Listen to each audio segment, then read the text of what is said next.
Well, this is my old Crest house here. 3rd and 4th grade. A lot of development in this house as a young boy. Crest and Washington. What's amazing is this house is beautiful. The neighborhood is fantastic. It is hasn't changed. Not like Dayton that kind of fell apart. This one here is still a vibrant neighborhood. The university is back over in this direction here, only maybe 3 or 4 blocks. So it's basically everything's in much better shape. People are keeping things up and that sort of thing. I'm gonna walk around, look at the garage. Just beautiful, the beautiful yard and beautiful maintenance. Yeah. It's very cool. They're a little bit rough looking, but it's still relatively. Oh, it's just an old neighborhood, but it's lived in by people who care, and people are keeping up with things. I don't remember this hedge when I was a boy. Well, my guess is things have been added over. Oh, do you realize how many years it's been? It's hard to believe. It's been 60 some years. Yeah, we had that garage was there, and it had the 2 doors, and I think Mom grew a little bit of rhubarb, and then that house right next door was a guy named Hans who lived there. I don't remember the fence, but I do remember. But this is all obviously all new here, and yeah, so cool. Doesn't look like anybody's home, so we're not going to really be able to bother anybody, I don't think, on that. Well, we haven't. They could have the cars in the garage. That's very true. So when I was a kid, of course, I would walk every morning to Eberwhite, which supposedly is about a 14-minute walk. So we're just going to go do it. Just kind of enjoy it here. Alrighty. I remember my friend, I think I told you, Jim Neighbors and his family came up to see us. I don't know how they got up here. I think they drove, which must have been a hell of a trip for them. And that was the time that Jim and his dad and I went to see that longest game in history for a long time, you know. Mm-hmm. Anyway, so Jimmy and I are walking down this exact sidewalk, and I remember him telling me that he was colorblind. And we had this long discussion. Look at the size of that squirrel. We had this long discussion because I'd never heard the concept of being colorblind. He said he was colorblind. I said, well, what do you see when you see trees? Are they green? He said, no, they're brown, which I think is not true. I don't think a colorblind guy sees things as brown, or, I mean, I think what they do is they can't differentiate as well to be colorblind. That's the problem. And he did eventually become a pilot, so it was never that serious.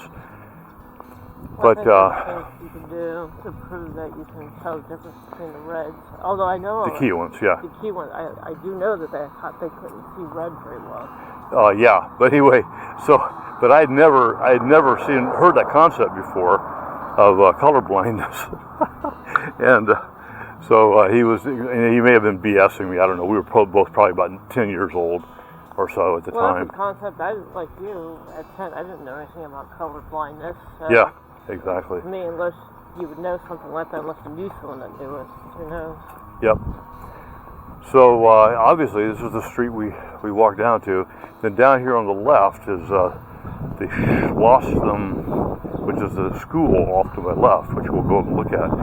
And it was a big hill. Now, I have it in my mind's eye as this really big hill, because we used to go tobogganing and sledding on this hill. I have it set up as a really big hill, and across the way from it, across this street right here, Crest, on this side was an open field that was very small, and it had a meadow in it. You could go in there and find the most amazing grasshoppers in there, the kind of things that kids think of. And I'm seeing it now, coming up here on the left, and it still exists. And it looks like to the right here, it's now mowed. What used to be a meadow when I was a boy, here to the right, now is a mowed, but looks like it's not been actually built upon, and I don't know why. Yeah, for some reason, this lot was never built upon, and here we are, 65 years later. and it's still not visible. But here's that hill that we used to go tobogganing down. And hey, I look at it now, and it's still a pretty substantial hill. I can see why we did it. But this is the rear playground of a school that's over there. So what we would do is we would bring our toboggans here and go down this hill. And it was so fun because you'd start up here, and the dads would come out and help us with the toboggan. We were all pretty little. And it'd go down that hill, and then it would just ride all the way out there to maybe about there and then stop. And then we'd all get out, and then I never got too involved in bringing it back up the hill. As a kid, you don't think about details like that. But I see they've got themselves a bit of a soccer field down there now, which they were probably using it for that then. I just was unaware of it. But in the wintertime, yeah, this is a fantastic place for tobogganing.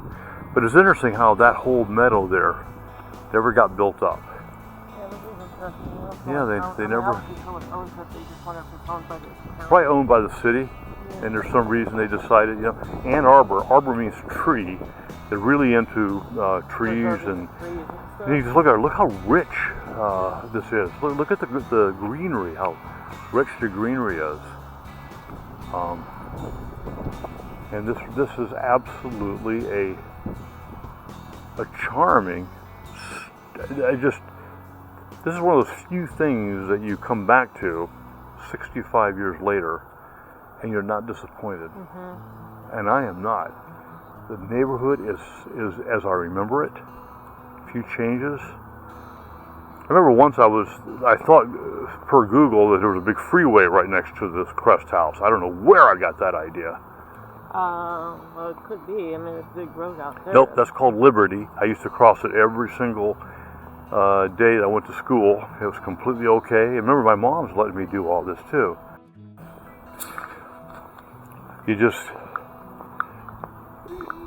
It's hard to realize that you're processing the views through the eyes of an older man now versus the 10-year-old eyes that saw all this so many years ago, 62 years ago or so. So I walked by this, and I didn't have a lot to frame it in. It was what it was. My universe was my universe. I didn't have a lot of stable data to which to compare what I saw. And every child has that situation. Now this is Liberty, and I would cross it, and I don't think we had a cross guard. I think we would look both ways and cross this road on our way to school. And I walked on this way with my friend Raymond, who was one grade ahead of me, and Glennis, who was in my grade. And this would definitely be something that I think Raymond and Glennis would appreciate. Perhaps I can figure out a way to get it to them. This is Liberty here.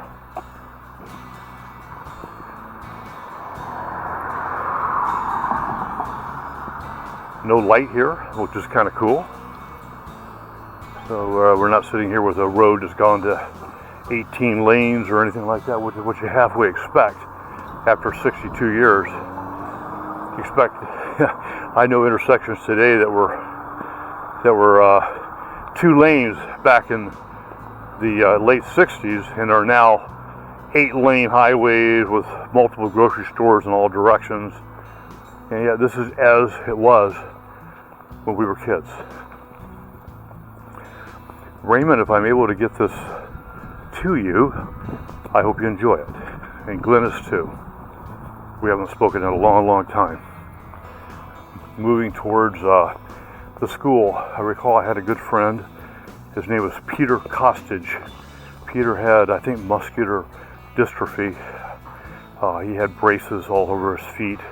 I spent the night in his house several times, and we considered ourselves friends. And he lived in one of these houses here to the left, but I don't remember which one it was.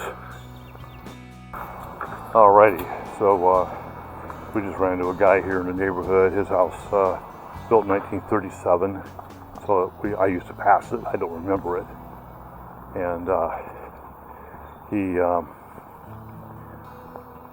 obviously he's lived here about 10 years, so he wasn't real conversational, but it was interesting.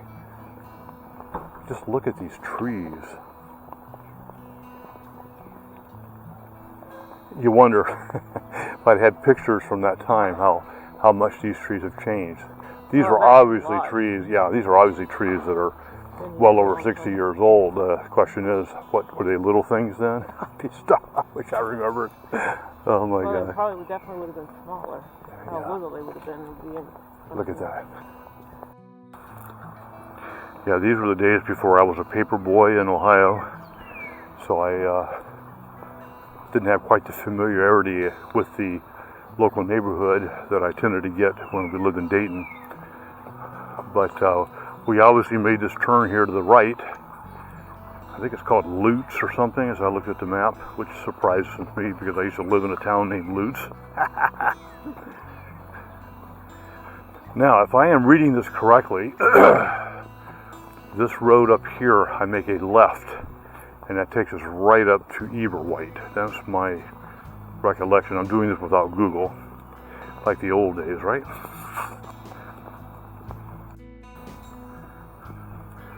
So we're going to find out if Ken is correct or not. I actually remember the first time I saw this school.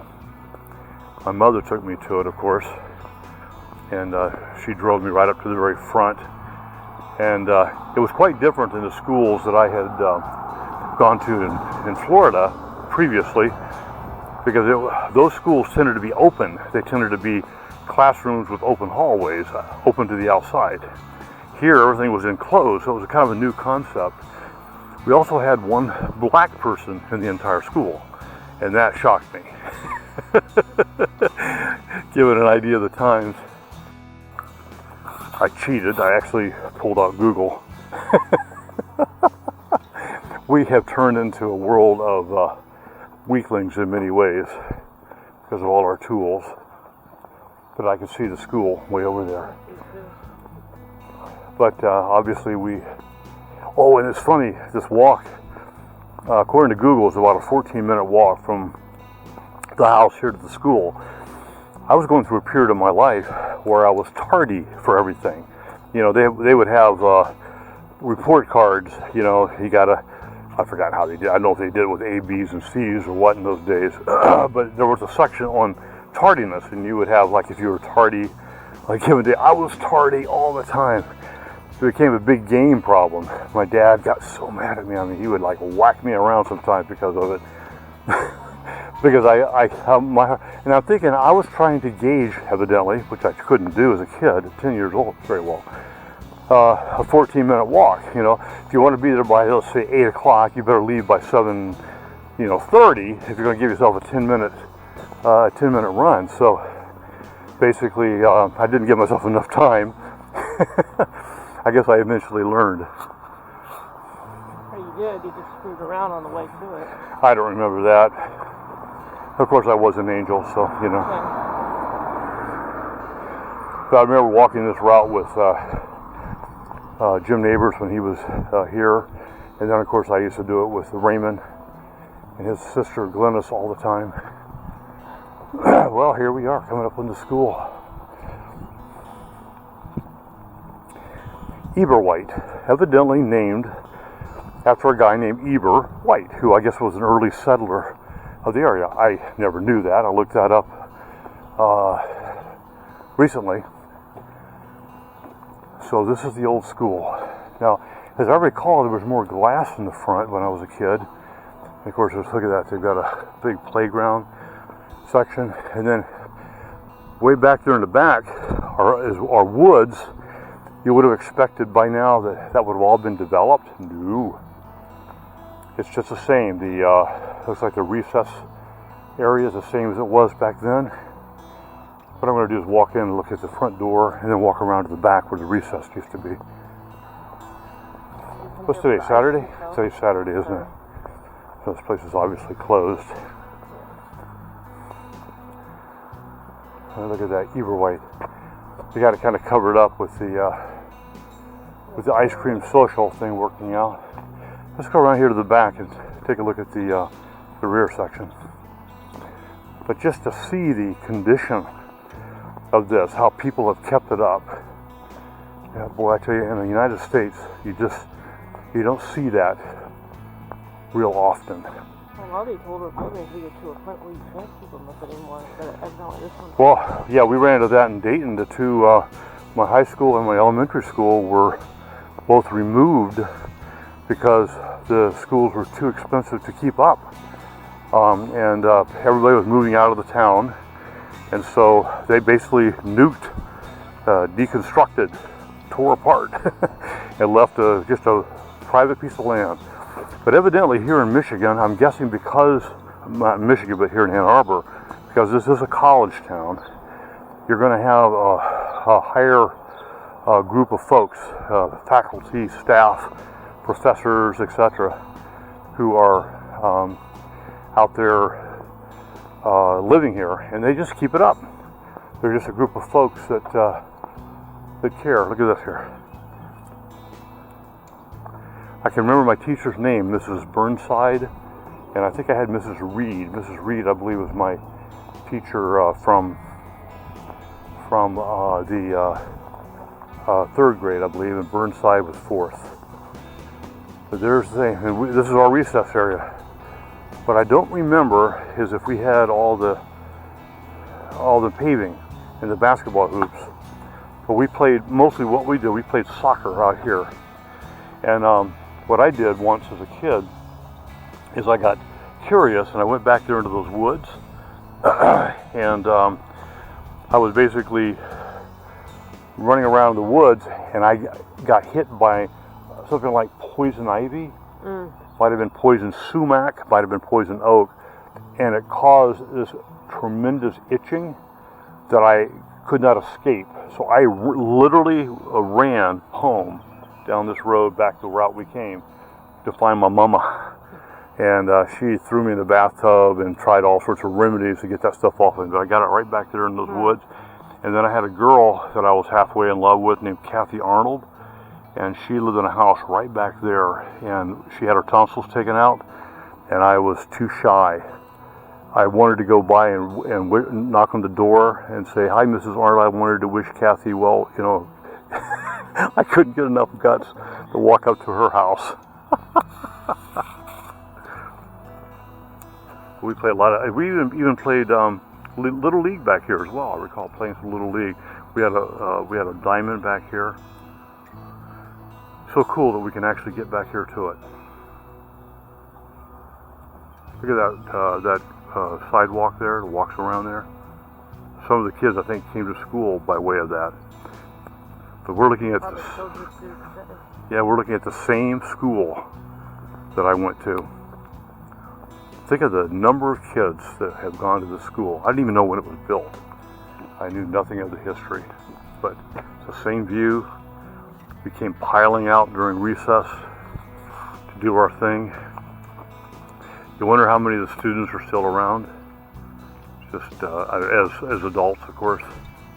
Wow. Of course, the teachers are probably long gone, although you never know. You know, if they were only 20 years older than I am, there's a chance that some of them are still kicking around. You know, as I look at this, I kind of remember the way the doors were and the way we had these glass rooms that looked out over the recessed area for those of us who were lucky enough. I think this school went up to 6th grade, so since I never got beyond 4th in this school, so I never really saw other parts of the school. I think Glennis was the same, in the same grade as I was. As I say, Raymond was 1 year ahead of both of us. Eberwhite Food for Thought Garden. So I guess they're teaching kids a little bit about maintaining and having a garden. Can't argue with that idea.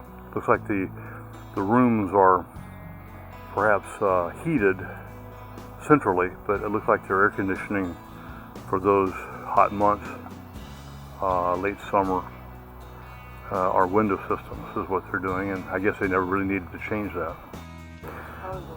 Kim and I are debating whether or not this little facade here is new or not. It's a different product, it's type of a CMU rather than the brick of the original building. So it is possible that this has been newly added, but beyond that, there are not a lot of changes here. Well, one thing kids have today that we didn't have when we were younger is these kinds of contraptions. These things are like amazing. You see them all over now, but man, when we were kids, you did not see them. I like it. Late arrivals. If you arrive at 8:45 or later, please go through the main doors and check in your child at the office. That's interesting. Of course, that was, I guess today they assume the parents are bringing their kids here as opposed Probably to the kids walking. Yeah, I don't know.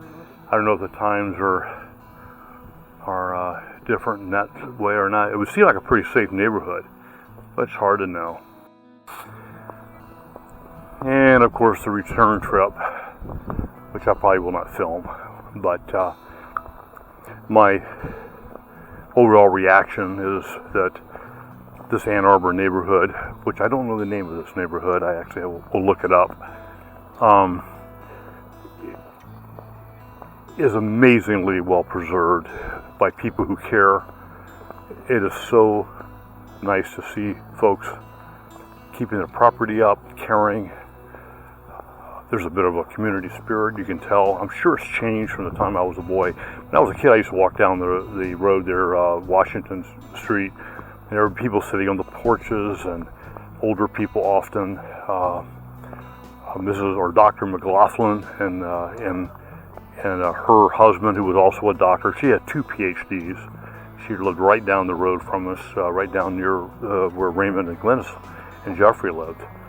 And you would walk down the road, just like Mayberry, man. He'd walk down the road, how you doing? Hey, how you doing? That kind of thing. I wonder if that's still operational. I have a feeling it's not, but I was wrong about this neighborhood, so I could be wrong about that as well. This neighborhood is way better shape than I anticipated, but social situations have changed.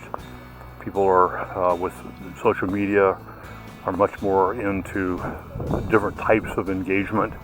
Walking down the street and saying hi to someone on a front porch may really not be part of the game nowadays.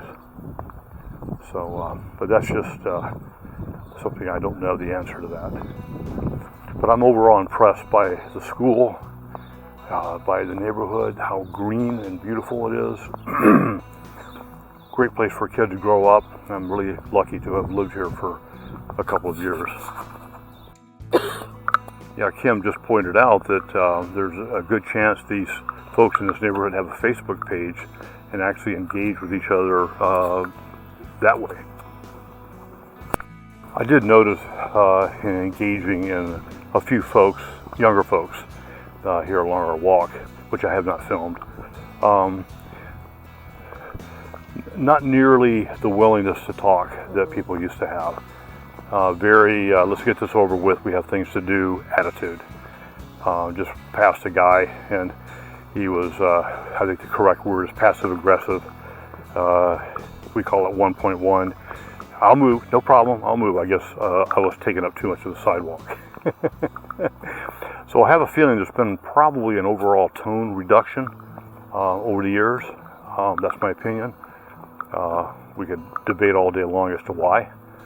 But I think that so far these have been younger folks living here, and I think they've dragged in with them the current social attitudes of younger folks, which is different than obviously those that we were part of when we were all young in the 60s. One thing about the squirrels up here is they are red and fat. I noticed now our squirrels in Florida are much leaner and they're gray. And these are, of course, he's staying on the opposite side of the tree here. But he is curious. He's wondering about it. Pretty cool. I remember it might have even been Raymond and Glennis's dad who taught us how to pull these, he pulled a little twig off. It was about this much in diameter and turned it into a whistle. He was able to actually get the bark loose from the inner core and shave portions of it and shape it. It was a whistle you could actually pull in and out the end and change your tone, the frequency of the whistle. He actually did that. He also taught us how to take a thread and use a rubber band and make a little toy out of it. It's pretty cool. Some friends in England who lived here with us. His dad was doing, my dad was doing his PhD in University of Florida, University of Michigan while we were here. But they would be very interested in that sort of thing. But so this house went for Raymond $750,000. No, this one went for $900,000. This house right here. This is right on our route to Eberwhite. Just gives you a rough idea what these houses are going for. A little bit of additional data, talking to two very nice ladies who've lived here, one of them 39 years. These houses are going for 700, 800, 900,000. Apparently Ann Arbor is essentially considered unaffordable. The folks that are living out here are professionals, are professors, and they are evidently a very elite group who tend to take good care of neighborhoods. But this is evidently notoriously unaffordable now. And these two ladies, you notice we're coming up on Liberty right now. We're still a long ways from 120 Crest, where we lived. These two ladies know that house well, and evidently they said that house they've been renovating it for quite a long time. And they're very aware of the fact that it was allowed evidently to deteriorate in the decades following our leaving, and has been bought, acquired, and fixed up. And we're not even sure there's anybody living in it. I'm going to probably rap on the door to see if there's anybody there, because if they're fixing it up, they're probably proud of it, but she doesn't think anybody's even living there. So that's what this neighborhood has turned into. Just for orientation, this is the Slalom Hill where we did our tobogganing, and we just are visiting this lady who lives right here on it. She's showing Kim some details here in the back. She's lived here a long time, and this house was actually built in the mid-1800s and was over on Liberty. And when they put Liberty in, they actually literally moved this house to this current location. So, but just look at the backs of these houses. They're just beautiful. People maintaining them, and obviously it kind of numbers these things are selling for. I'm not surprised. So we're going to head back to the Crest house. I'm going to walk up Washington and take a look at all those houses. Try to remember which one Raymond and Glennis were in. And then we're going to walk over here to Slosum, I think it's called, school. And that's it. We're done, because the reality is at 10 years old, your universe is not very big. And my universe was probably about 4 blocks in diameter. Not that a block is a unit of distance, but the idea is it didn't extend much more than 4 blocks out in any one direction. So I think I went all the way down to Stadium once or so, and that was an adventure. So anyway, we're going to wrap it up here, but I want to, it's just so good to get into this neighborhood and see what it has turned into.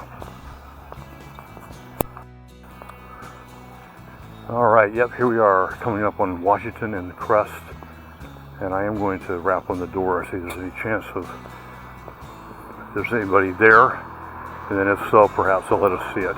We shall see.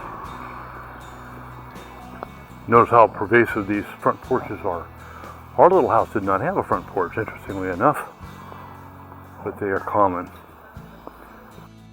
I had rung the doorbell twice. The data that I actually have is this house is under renovation right now, so I don't think there's anybody living here.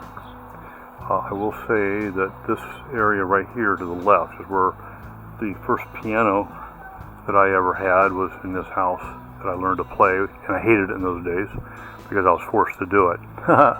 When they took all that away from me, I no longer was, then I all of a sudden started learning how to become a good player. But anyway, I remember our Christmases in this bedroom, this area right here, and there's a little sun porch to the right that was there when I was a boy.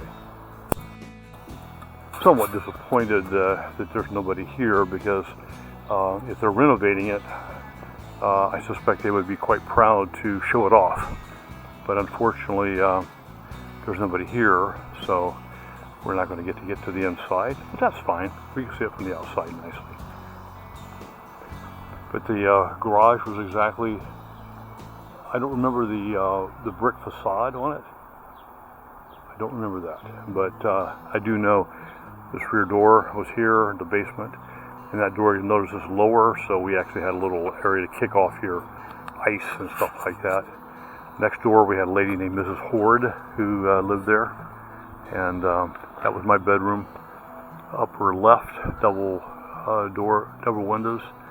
That's where I built my very first crystal radio, etc. So it's pretty cool. One of the things that one of the gals mentioned that we were talking to was that this place was mostly maple trees way back. I'm gathering potentially during the time we lived here. And they got a disease somewhere in the interim and were removed and new trees put in. So if that's true, that implies then that these trees are quite a bit newer than I had thought. There are a few exceptions. That one tree I filmed earlier is an exception. But I do remember, and I think when I was talking earlier about Mr. Dawson, Squadron Leader Dawson, I believe it was at the time, was showing us how to do certain things. He was using a maple tree, I believe, as his tree to make the twigs, and also showed us how to take these leaves and put them in our mouth and make a type of a sound out of them. Now, this house right here, right next to Crest, I believe was rented by a German family at the time. And then the big thing on the house that Glennis and Raymond and Jeffrey lived in, I don't remember which house it was, but I do seem to remember that there was a side door right here on the side, and there's not one there, there's not one there. So that implies to me that neither of these are the house.